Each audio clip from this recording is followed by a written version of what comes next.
Hi folks, so this is the first of the video lectures that I'm providing to you. Just a quick note, all of them are going to be between 10 and 15 minutes long. I'm going to try to keep them as short and sweet as possible. Try to cover just the core concepts. In addition to this video in the folder, you'll also find the PowerPoint uploaded with the more formal lecture notes for this topic. So I'm just going to highlight a couple of key themes for each slide and we'll call it a day for these videos just to kind of keep them nice and short. So one of the topics that I kind of wanted to address before the end of the term was this issue of bipedalism. So we've talked about the other forms of locomotion that other primates engage in and utilize to get around, the significance of that in terms of arboreal versus terrestrial environments and some of the adaptive features we see in their anatomy. Now we have to talk about bipedalism and the hominids. So let's see if I can swap this over. Okay. So the reason why we focus on bipedalism is that it's one of the traits that we state is diagnostic or characteristic to the broader group being the hominins, which is humans and our ancestors, or our fossil ancestors. This isn't different from the hominoids, which includes not just us and our direct ancestors, but also the living apes and their ancestors. So bipedalism is one of the characteristics, and in the next lecture topic, I'll talk about the other characteristics that we use for identifying hominins as a group and what makes them unique. So we have to talk about what bipedalism is. So we're going to talk about the different forms that it takes and how it's obligate bipedalism that's key for hominins. And then we're going to look in this PowerPoint and this talk, look at the characteristics, the skeletal anatomy associated with it that makes it unique. So these definitions of the different types of bipedalism are really useful because, as I talked about when we talked about the living primates, other primates and other non-human primates do engage in bipedalism, but what they are forms of occasional bipedalism, right? These are things that they do on occasion when carrying objects, but really in terms of their skeletal anatomy, we still see a limb proportion ratio, we still see modifications in the hands and feet that suggest knuckle walking, right? Or indicative of knuckle walking, still having that strongly arboreal adaptation. With habitual bipedalism, which is what we're going to see with the earliest hominins, which will be one of the next topics that we'll cover in one of these little video chats. As it states here, this is something that's practiced a bit more regularly or habitually. What we're going to see is in terms of the upper limbs, we're still seeing those arboreal adaptations. So upper limb length is still longer than lower limb length, and then the hands and feet still have these adaptations for arboreal bipedalism. And then finally, it's us, and this is what we wanted to talk about, or I want to talk about today, which is obligate bipedalism. And you can see this is something that's practiced all of the time. And we'll talk about how it's really the genus Homo that we see clear signs of limb proportions that are proportional to that of modern humans, that we really have clear evidence of obligate bipedalism. Okay. So there are kind of 6 major categories of changes to the skeleton that we see in terms of bipedal adaptations.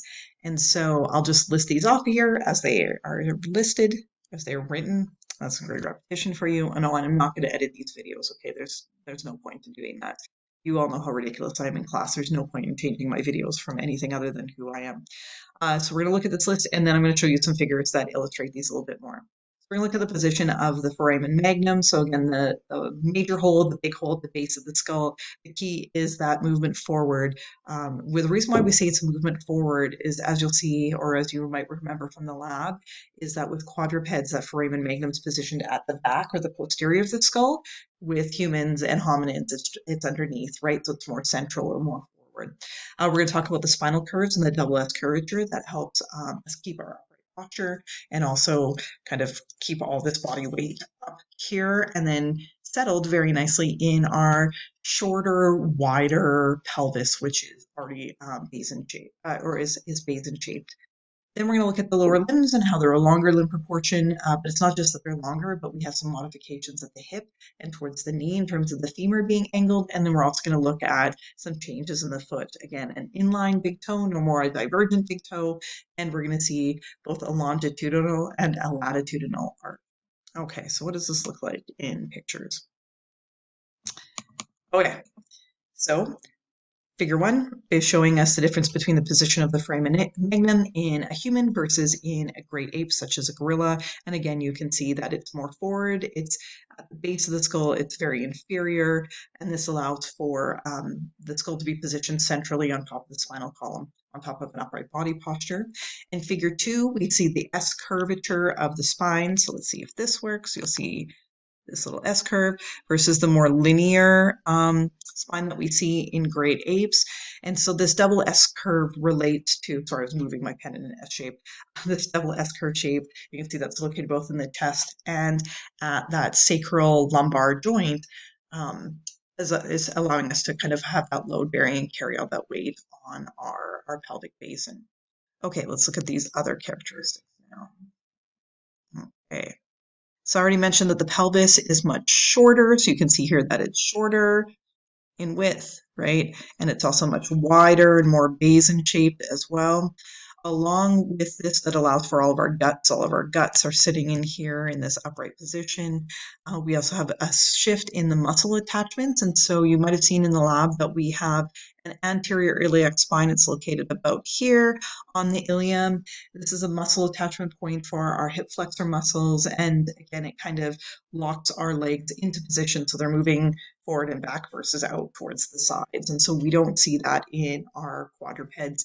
What figure 5 is capturing here again is this angle that shows us that it's angled inward towards the knee, and this creates our kind of knock-kneed posture that we have as humans. Basically, being knock-kneed is important because it means our knees and our ankles, so our knees and our ankles are at the center or the midline of our body, right? Versus being more lateral out from the midline if we see like in a great ape or another quadruped.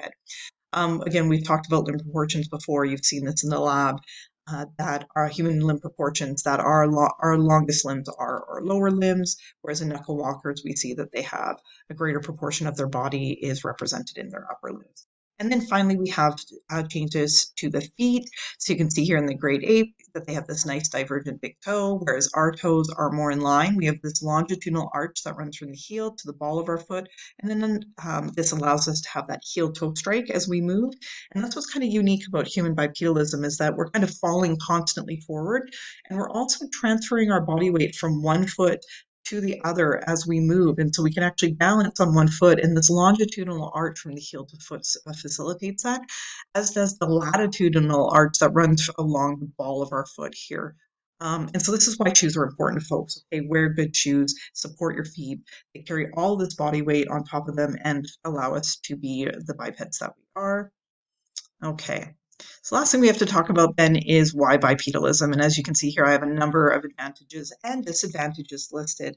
And a lot of the models around why we think we adapted to become obligate versus just habitual bipeds relates to these advantages. So things like the importance of the freeing of the hands. This could relate to the prolonged infant care period that we have. It could relate to a reduction in the body hair. A reduction in body hair could relate to the freeing of the hands. Basically, our infants don't cling to us anymore. Instead, we carry them. It could be food provisioning activities, but of course, other primates are very successful at using their hands to carry tools as well as food for this on these kind of more temporary bases. Tool use seems to be key, and we're going to return to this point when we look at the origins of culture very briefly, when we look at hominin culture. There's been a lot of energy and efficiency and heat reduction models. So having an upright posture means that there's less surface area that's directly exposed to the heat. Looking upright allows us to look over the grasses. We can see prey and potential food sources. We can also see potential predators as well. That might have been an adaptive advantage as well. It also means we're really good at kind of long distance, slow walking as well. So we may not be able to outrun a cheetah initially in terms of a speed burst, but in terms of endurance, we can. And so there seems to be this energetic advantage. And this makes a lot of sense when you think about one of the major trends we'll talk about with hominins that we've looked at with primates is an increased brain to body size ratio. So any energy that we can kind of conserve by, through our locomotory patterns can be then diverted to our nice big brains. And then finally, there's kind of a model that's, I think, is kind of silly, but also worth mentioning, relates to a mating advantage, that essentially we can display a lot of our genitalia and our secondary sexual characteristics, such as the size of our mammary glands or our breasts, through having an upright body posture. This might be a potential advantage as well. But with everything, there's always this payoff, and there's significant disadvantages that many of us experience as a result of being bipeds. So even though we're obligate bipeds, we're not perfect yet. So we have not just knee, hip, and lower back pains and stresses. We also develop headaches as a result of our posture, right? If we don't take care of our spine health, it really does impact us long term. So these are things we have to consider, particularly as we age. Okay, so our next topic, we're going to look at this idea of what a hominin is. As always, I'm going to solicit your feedback. I know I talk fast. It's really hard for me to talk without moving around, so I apologize for all the wild gestures. But let me know if I'm speaking loud enough, if you need a different background. If you don't want to see me at all in the videos and would prefer a voiceover, that's also an option as well. So take care, and we'll see you in the next video.